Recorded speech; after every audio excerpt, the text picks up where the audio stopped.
Hey y'all, Boogie Night here. Say hello to the Inconceivable. Hi.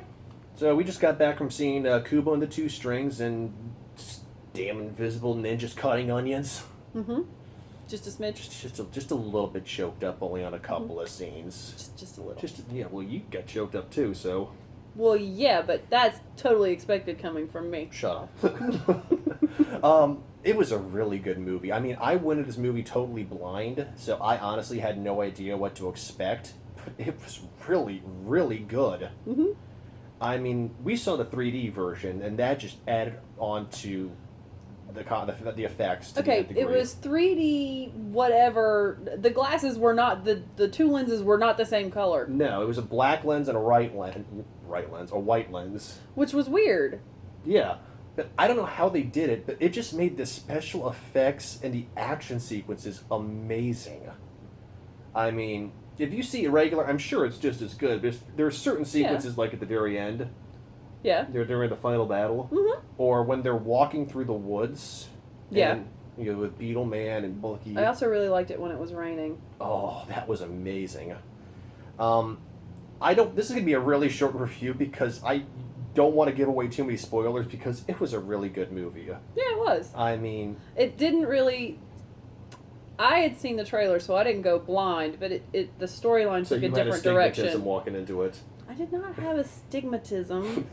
Well, I have astigmatism, but it moves, and that's an eye thing. I don't think astigmatism is actually. I was trying to make a bad joke. Yeah, you failed. Par for the course with me. Mm-hmm. I'm used to that at this point. It's okay. You have other endearing qualities. It's all good. First I noticed. So we saw a movie. It's really hard to describe. I mean, you go into it thinking one thing, and you come out of it completely different. It was very well put together from start to finish. From the opening sequence with the waves in the ocean and whatnot. Oh, yeah. That you don't know what's going on, but the story progresses so nicely from this kind of weird family psychodrama. Well, yeah. And it's not the kind of psychodrama that you expect. Exactly. It's not.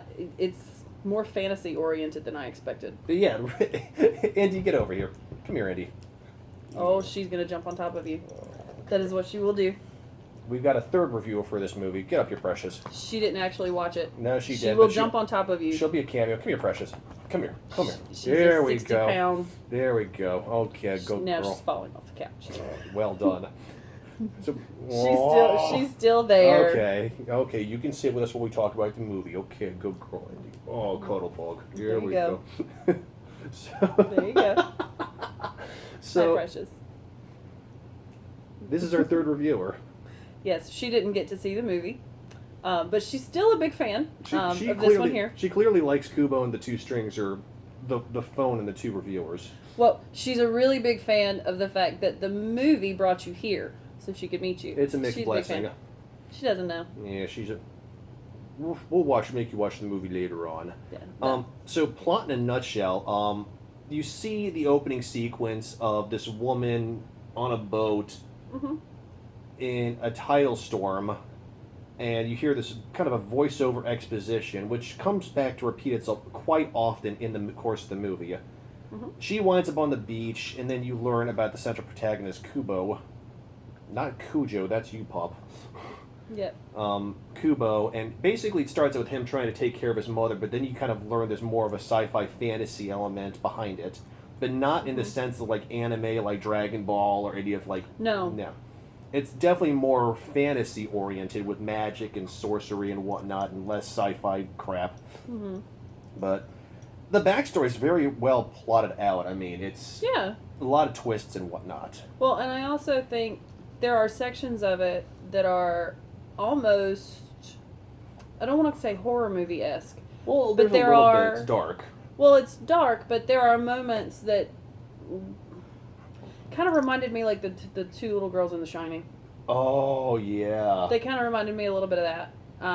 But The two creepy aunts. yes, the two Oh, the two creepy ants. With the aunts. kabuki masks and like the weird floppy hats. Yes. That I'm glad you didn't get. Well, I did get a floppy hat, Well, but it's a half floppy But hat. you didn't get the floppy hat that the creepers were wearing. No, not that floppy hat. To which I'm very relieved. Yes. Well, I mean, I could have done that and then worn the mask at Halloween. Would have actually probably done really well. Could have gone over well. And then I run fleeting into the night. Okay. Or I just played 3 strings on the guitar. There you go. I'll dress as Kubo, cover one eye. Send me flying backwards, That into movie space was. and time. Oh, that scene was so cool Yeah. when he goes flying into the air. Oh yeah, and another one of my favorite parts is actually the ending credits and the song that plays. And The Regina Spektor? Yeah, there's a version of Guitar Gently Weeps. George that's Harrison. beautiful. I actually like that better than the Beatles one, to be honest with you. Yeah, and I wasn't expecting that song at all because it's not featured anywhere else. Yeah. There's not a movement of it anywhere else in the movie, so it was just kind of interesting to hear that at the end, and it's pretty awesome. Yeah, I mean, what are you doing, What Pop? are you doing? You are cute. But there's just a lot of twists and turns. Indy, enough. And I'll pet you when we're done doing the review, Pop.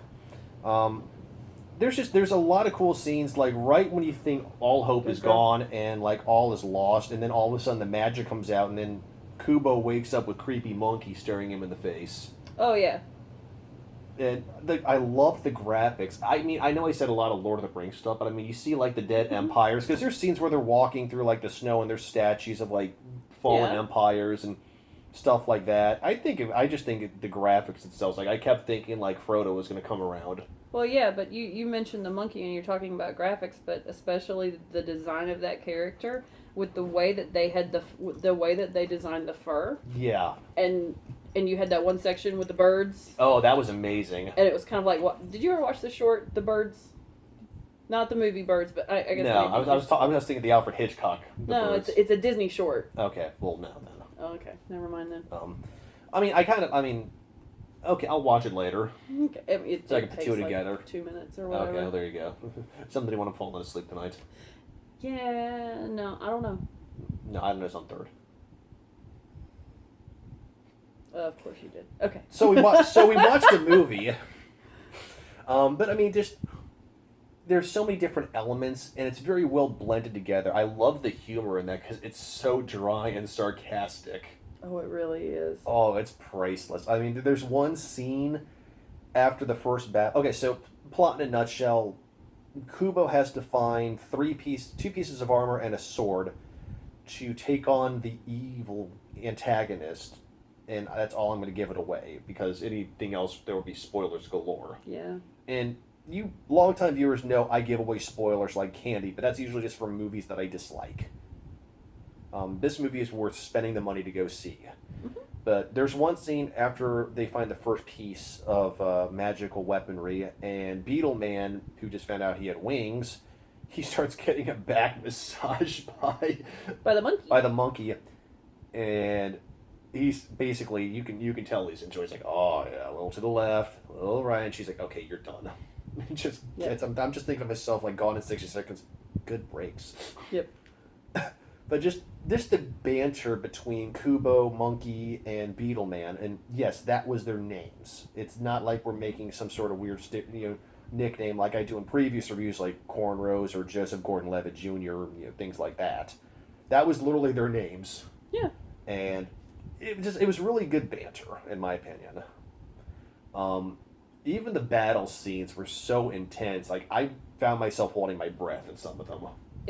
It's an animated Crouching Tiger, Hidden Dragon. Yes, that's what I was thinking about. Yeah. That's a really good way to do it.